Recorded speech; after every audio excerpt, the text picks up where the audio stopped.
ल enthalpy of chemical reaction भन्यो भने certain number of mole of reactant हरु चाहिँ प्रोडक्ट मा चेन्ज हुँदा फेरि जति हिट एनर्जी रिलीज हुन्छ अथवा एब्जर्ब हुन्छ त्यसैलाई हामीले enthalpy of chemical reaction भनेर बुझ्ने हो। त्यही भएर what is enthalpy of chemical reaction भन्यो भने enthalpy of chemical reaction can be defined as the amount of heat released or absorbed when certain number of moles of reactant are converted into the product in a balanced chemical equation। र अब यसलाई हामीले representation गर्नु पर्यो। let us consider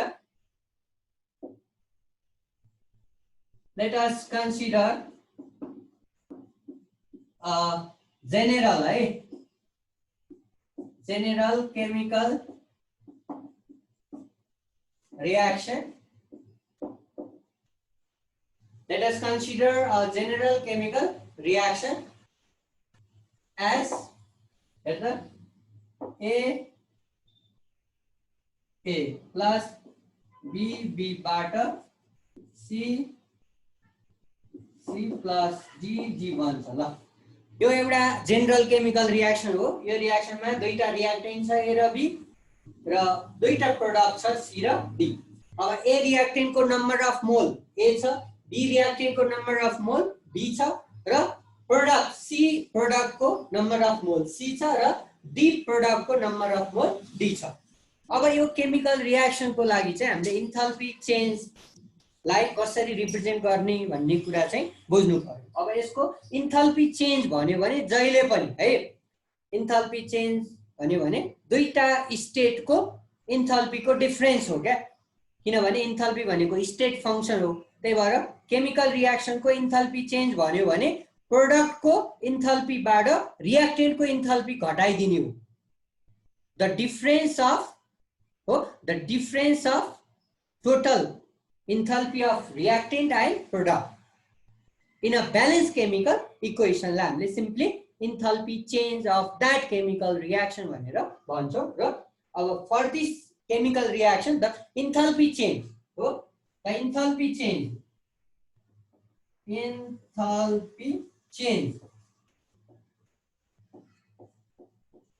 simply del X।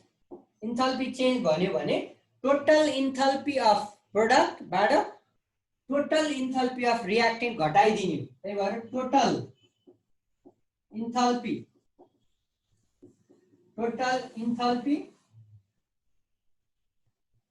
Change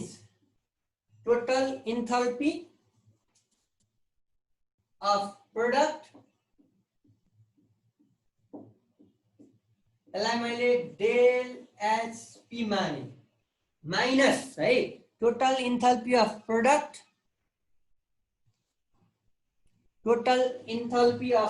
minus total enthalpy of reactant del H R गरिदिने हो है। अब यसमा that is right del H। अब प्रोडक्ट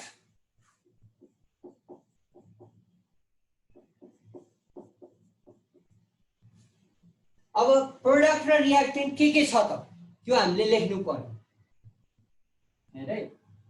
प्रोडक्ट भनेसी C र D छ। अब यो त नम्बर अफ मोल हो, यो C को नम्बर अफ मोल हो स्मल c, D को नम्बर अफ मोल हो स्मल d, यसले मल्टिप्लाई गर्नुपर्छ। त्यही भएर C into enthalpy change of C लाई हामीले del H C भन्छौं है। C times enthalpy change of C plus D times enthalpy change of D है। यो चाहिँ प्रोडक्ट को टोटल इन्थाल्पी हो। यो बाट चाहिँ रिएक्टेन्ट को टोटल इन्थाल्पी घटाइदिने। अब रिएक्टेन्ट में के छ A times enthalpy change of A plus B times enthalpy change of B। यसरी चाहिँ रिप्रेजेन्ट गरिन्छ है enthalpy change of a chemical reaction भन्यो भने यसरी रिप्रेजेन्ट गर्ने। अब यो चाहिँ हामीले एउटा जेनरल केमिकल रियाक्सन मानेको हो। अब एउटा हामीले रियल केमिकल रियाक्सन कन्सिडर गर्न सक्छौं।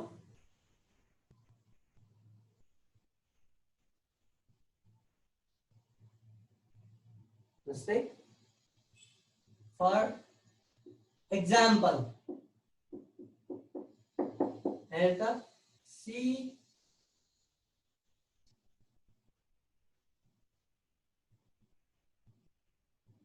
CH4 plus O2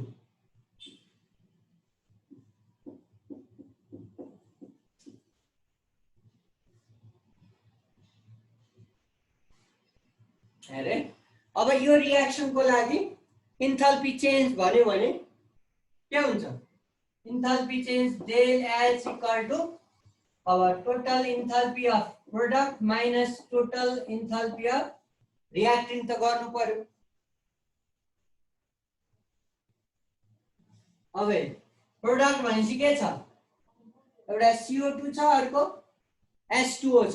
त्यही भएर CO2 1 मोल मात्रै छ। त्यही भएर यो 1 भनेपछि के गर्नु परेन? Enthalpy change of CO2 plus 2 times enthalpy change of H2O, यो चाहिँ प्रोडक्ट भयो, माइनस रिएक्टेन्टमा के छ? Enthalpy change of CH4 plus enthalpy 2 times enthalpy change of O2।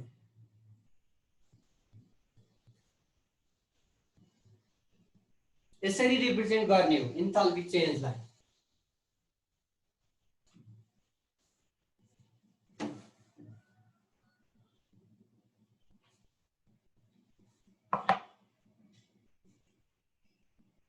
Okay, अब यो चाहिँ सिम्पली इन्थाल्पी चेन्ज भयो हैन। अब तिमीलाई standard enthalpy of chemical reaction भन्यो भने स्ट्यान्डर्ड टेम्परेचर र प्रेसर हामीले एड गर्नु पर्यो। The enthalpy change of a chemical reaction at standard temperature and pressure ला हामीले स्ट्यान्डर्ड इन्थाल्पी अफ रियाक्सन भन्ने हो। र यसलाई चाहिँ त्यो डेल एच को माथि चाहिँ नटले रिप्रेजेन्ट गर्छौं। डेल एच नट, त्यसलाई हामी standard enthalpy of chemical reaction. Enthalpy of chemical reaction भनेको सिम्पली डेल एच भयो, यो डेल एच मात्रै भयो हो। अब चाहिँ हामीले standard enthalpy of chemical reaction, ल यो लेख त स्ट्यान्डर्ड, अगाडि standard enthalpy of chemical reaction भनेपछि यहाँ माथि डेल एच नट है, माथि डेल एच नट, अलि यो सानो भयो, del H nought, del H not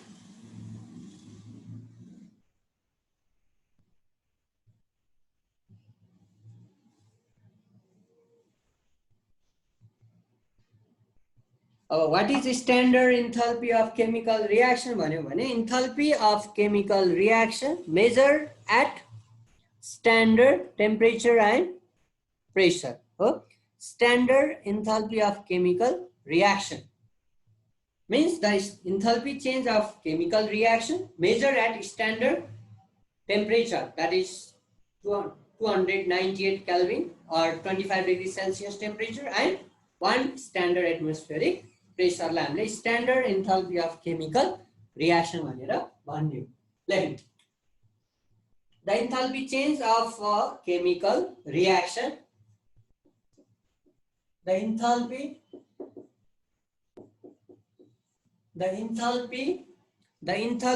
change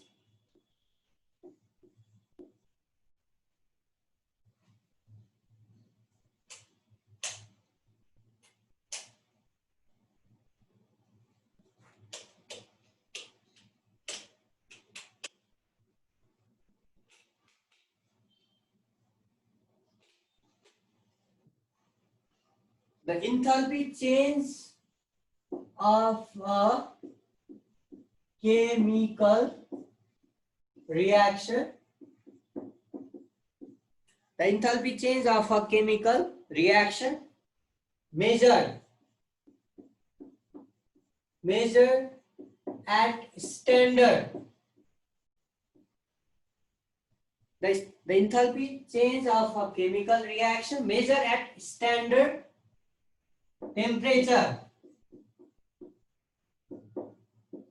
Measured at standard temperature, that is 25 degrees Celsius, 298 Kelvin, and standard pressure. The pressure, standard pressure, that is 1 atm, is called standard.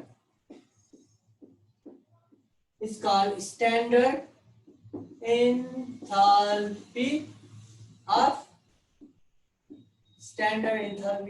chemical.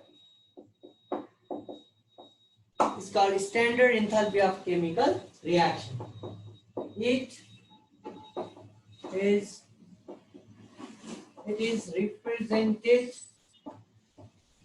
represented by del S naught, है यसको चाहिँ माथि not थप्ने हो, del S को माथि not राख्ने हो, अरु केही पनि नयाँ कुरो छैन। त्यही भएर तिमीहरुलाई del S नट राखेर भ्यालुहरु दिन्छ क्वेशनमा। del S नट छ भने तिमीहरुले के बुझ्नु पर्यो भने यो चाहिँ स्ट्यान्डर्ड एन्थाल्पी हो भनेर बुझ्ने है। del S नट छ भने स्ट्यान्डर्ड एन्थाल्पी छ। यसको रिप्रेजेन्टेसन पनि अहिलेको जस्तै हो, सबैमा नट नट थप्ने हो है। जस्तै फर एक्जाम्पल यसको जस्तै अहिलेकै रियाक्सन कन्सिडर गरौँ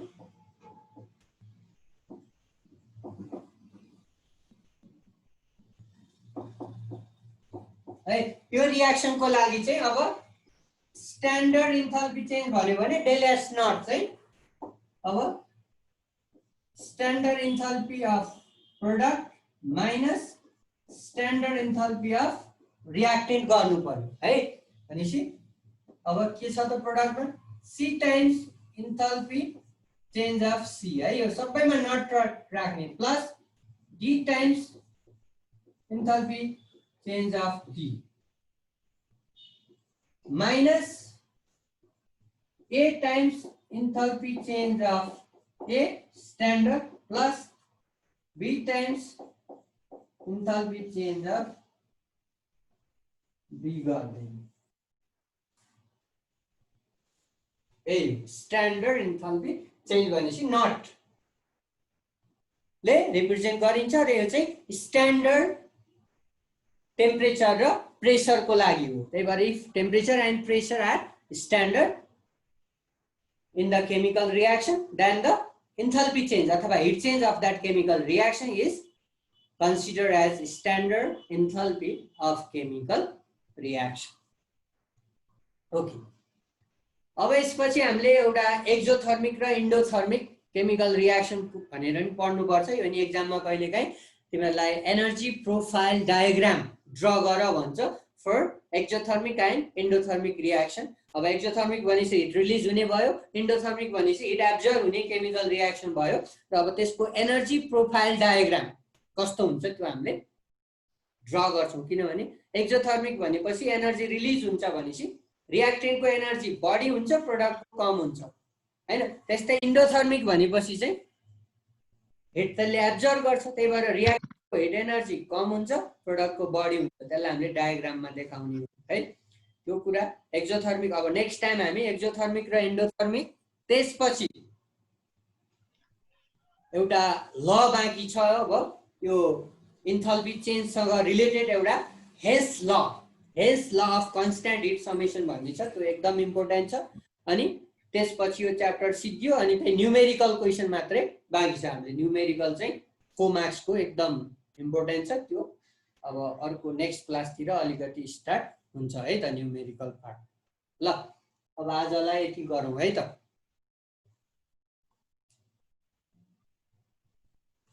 बाई सर।